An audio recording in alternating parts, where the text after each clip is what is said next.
the first lie told in the Bible? Uh-oh, I got a bad feeling about this. All right, let's see it. Happens in Genesis 2, verse 17. Yep, he's actually gonna call God a liar. No, I'm just pointing out what the author of Genesis 2:17 was trying to communicate. The phrase there in Hebrew is ahol tochel, which, again, is something akin to eating thou shalt eat, if we're going to do a kind of a word-for-word translation to English. Now, it's important to note that in classical Hebrew, when we see this type of verbiage used this way, that in the case of verse 16, it causes the underlying verb to be intensified. So intensification is the overly simplified and inaccurate way that we explain the paronomastic infinitive to first semester biblical Hebrew students because they don't know enough linguistics yet to grasp the nuances of modality. It's a placeholder for something that they will hopefully learn accurately later on when they have more linguistics under their belt. And modality is about the different nuances associated with not yet realized, potential, possible, likely, certain, prohibited, or permitted states. And so if I say to my daughter, you will eat your vegetables, that's not a prophecy or a prediction. That is me using that linguistic construction as an imperative to say, do it. If I say, could you open the door? I'm asking a question, but the person doesn't answer yeah or no. They do it because they know there is a nuance to that linguistic construction, and the rhetorical force is, can you open the door for me? And so we learn modality intuitively, and we use it intuitively. We don't think about it. But there are a lot of different ways that modality can work. And in a video yesterday, I pointed to Scott Callahan's 2014 book, Modality and the Biblical Hebrew Infinitive Absolute, as a wonderful discussion of precisely the paronomastic infinitive. But there's a good discussion of modality here as well. Here are some examples of propositional modality: epistemic, evidential, negative, interrogative, future, conditional, habitual. And here are some examples of event modality: deontic, dynamic, desiderative, purposive, and resultative.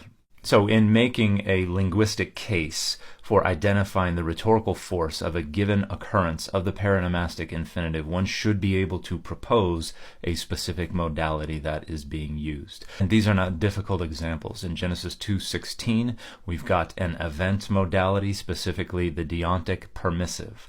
In Genesis 2:17, we have a propositional modality, and specifically the future. So this is God saying this will happen. And when God is the subject, that usually takes the force of a prophetic prediction or something that will happen with a lot more certainty than when a human being is the subject. Now, in the case of verse 17, the intensification is on one of certainty. So instead of just saying you shall die, it's more the sense of you shall surely die, or it is certain that you will die. That's what's being conveyed through this phrase. But here's the problem. Certainty doesn't necessarily convey immediacy or a short duration of time. For example, when we look at the prior verse with the case of freely eating, that's something that will take course over the lifetime of Adam and Eve. If they don't sin, they can eat freely from the tree of the garden for all the days of their lives. Likewise, when we're talking about thou shalt surely die, the certainty of them surely dying doesn't mean that it has to happen instantaneously. In other words, it doesn't matter if it'll take 1,000 years. It will happen. You surely will die no matter how long it takes. That's the idea.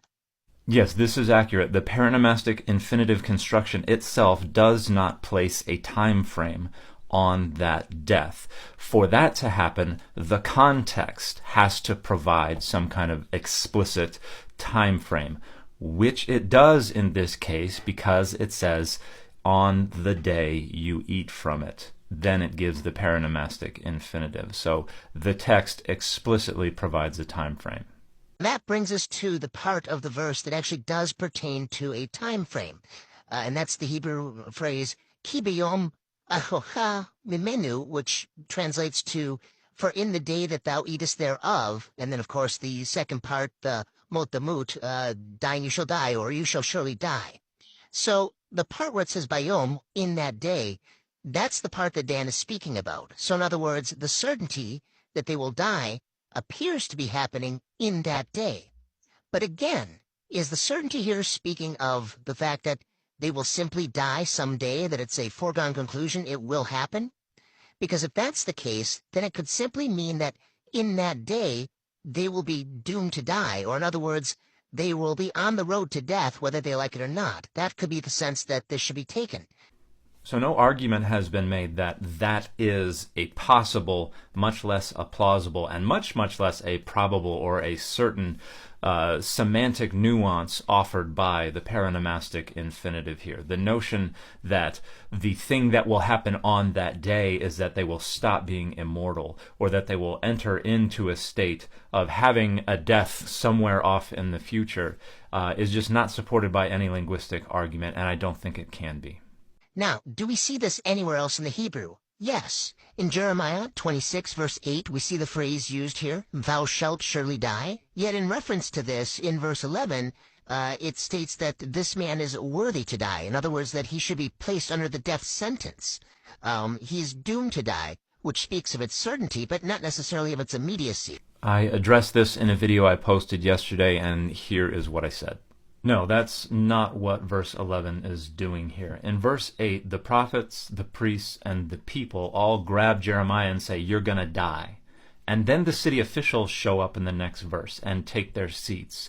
And then the priests and the prophets say to the city officials and to all the people, Mishpat Mavet Leish Hazeh, judgment of death to this man, speaking to the city officials, not to Jeremiah. The notion that that statement is some kind of appositional clarification of the semantic force of the paronomastic infinitive in verse 8 is just pure and utter nonsense. It is in no way, shape, or form whatsoever explaining the force of the paronomastic infinitive.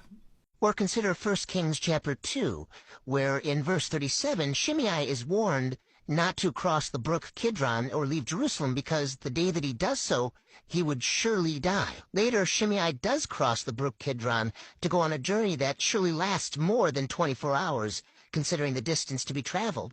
And later, when he's brought before the king for having gone on this journey, the king admonishes him, saying, did I not make thee to swear by the Lord, and protesting unto thee, saying, know for a certain on the day, and there's that phrase, on the day, or in that day, thou goest out and walkest abroad any whither, that thou shalt surely die. That is absolutely not what these verses are saying, and this creator is not engaging with the Hebrew, they're engaging with the English translation. Let's take a look.